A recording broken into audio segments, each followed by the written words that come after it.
This is a short introduction to the Week 1 set of Algebradabra tasks, tweaking equations.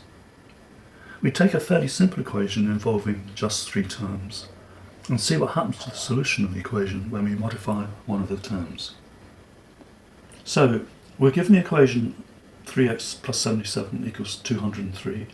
We're told the solution, x equals 42, and we think about what happens when we change one of the numbers. So in the first version, i.e. the Monday version, the 3 is changed to 6. The aim here is not so much to engage with formal methods for solving the equation, as to get a sense of the structure of the equation. We hope that this will help students when they do use formal methods, in that they will have a better sense of whether a potential transformation is valid. The task can be approached qualitatively or in a more analytic way. So one might simply ask a question like, what happens to the solution if we replace 77 with a number that's slightly larger? Will the new solution be larger or smaller? Or we could replace 77, say, with a specific number and ask for the actual value of the new solution.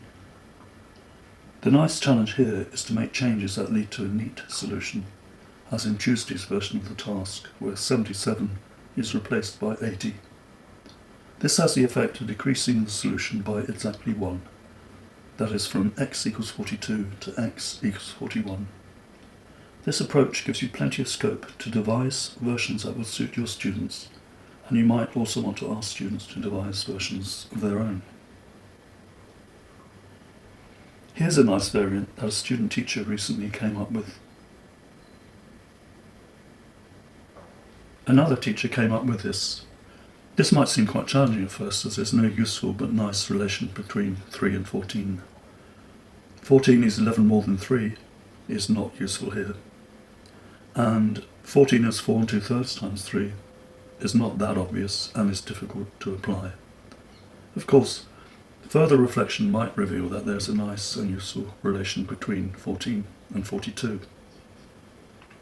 Notice that the student teachers use the symbol y rather than x in their second equation. This simplifies the task by sidestepping the issue of whether or when a symbol stands for the same number when it appears more than once. You might want to simplify the week 1 task in this way, or you might want to allow the issue to arise by keeping to the use of x in both equations. This is Thursday's week 1 task, which in some ways is a simpler version of the task we've just been considering. In Wednesday's task, we add 1 to the 2 constant terms. Why does this leave the solution unchanged, whereas doubling the 2 terms doesn't? Friday's task allows for several solutions, one of which is much more demanding than the others. So, to summarise, the aim of the week 1 tasks is to help students think about the structure of equations, in the hope that the insight gained will help them make better sense of formal procedures. The Algebradabra book is written for teachers and is available from ATM. We also have a cut-down version of the book showing just the tasks without commentary or guidance. This student book is available from Dexter Graphics.